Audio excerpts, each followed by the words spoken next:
ناظرین السلام علیکم ورحمۃ اللہ وبرکاتہ۔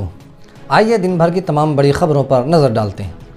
سپریم کورٹ نے پورے ملک کے پولیس اسٹیشنوں میں خصوصی یونٹ قائم کرنے کی ہدایت دی ہے تاکہ موٹر حادثے کے معاملات کی تحقیقات اور اس سے متعلق دعووں کے تصفیہ کے لیے سہولیات فراہم کی جا سکیں۔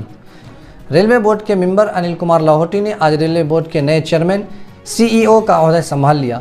کابینہ کی تقرری کمیٹی نے 1 جنوری 2023 سے لاہوٹی کی ریلوے بورڈ کے چیئرمین اور چیف ایگزیکٹو آفیسر کے طور پر تقرری کو منظوری دی ہے۔ انہوں نے 17 دسمبر 2022 کو ہی ممبر انفراسٹرکچر ریلوے بورڈ کا عہدہ سنبھالا تھا۔ بہار کے وزیر اعلیٰ نے ملک کی جدوجہد آزادی میں RSS کا کوئی تعاون نہ ہونے کا ذکر کرتے ہوئے آج کہا کہ بابائے قوم مہاتما گاندھی کے تعاون کو فراموش نہیں کیا جا سکتا۔ آئل مارکیٹنگ کمپنیوں نے اتوار کو نئے سال 2023 کے پہلے دن فوری اثر کے ساتھ LPG سلنڈر کی قیمت میں 25 روپے کا اضافہ کیا۔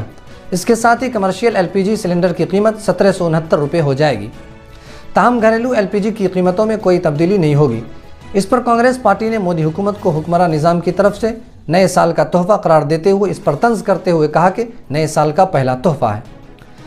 کرناٹک کے وزیر اعلیٰ بسوراج بومئی نے گھریلو ڈیری برانڈ نندنی کے مستقبل کے بارے میں افواہوں کو مسترد کرتے ہوئے یہ واضح کیا ہے کہ نندنی ہمیشہ ایک الگ ادارہ رہے گی۔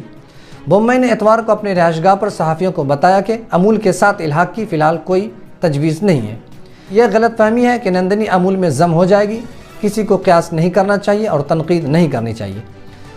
بھارت اور پاکستان کے مابین جوہری تنصیبات اور قیدیوں کی فہرست کا تبادلہ ہوا۔ دونوں ممالک کے درمیان سال میں 2 بار ان فہرستوں کا تبادلہ ہوتا ہے۔ پاکستان کے army chief general Syed Asim Munir نے ہفتے کے روز کہا کہ ملک ایک نازک دور سے گزر رہا ہے۔ انہوں نے تمام جماعتوں پر زور دیا ہے کہ وہ دہشت گردی اور معیشت کے مسائل سے نمٹنے کے لیے مل کر کام کریں۔ مراکش وزارت خارجہ کے ایک بیان کے مطابق مراکش نے ایشیائی ملک میں کووڈ-19 کے کیسز میں اضافے کے بعد چین سے آنے والے مسافروں پر پابندی عائد کر دی ہے۔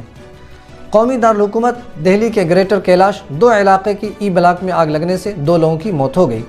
دہلی فائر سروس سے موصول اطلاع کے مطابق اتوار کی صبح تقریباً 5:15 پر گریٹر کیلاش پارٹ 2 علاقے کے ای بلاک سے ایک سینئر سٹیزن کیئر ہوم میں آگ لگنے کی اطلاع ملی، جس کے بعد فائر بریگیڈ کی گاڑیاں روانہ کی گئیں۔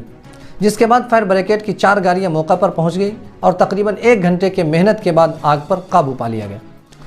بھارتی کرکٹ کنٹرول بورڈ BCCI نے سال 2022 میں کھیل کے تینوں فارمیٹس میں بھارتی ٹیم کے لیے بہترین مظاہرہ کرنے والے کھلاڑیوں کے نام جاری کر دیے۔ BCCI نے بلے باز سوریہ کمار یادو اور تیز گیند باز بھونیشور کمار کو سال 2022 کے لیے ٹاپ 20 پرفارمرز کے طور پر منتخب کیا ہے۔ ناظرین، خبرنامے میں اتنا ہی، پھر ملاقات ہوگی۔ شکریہ۔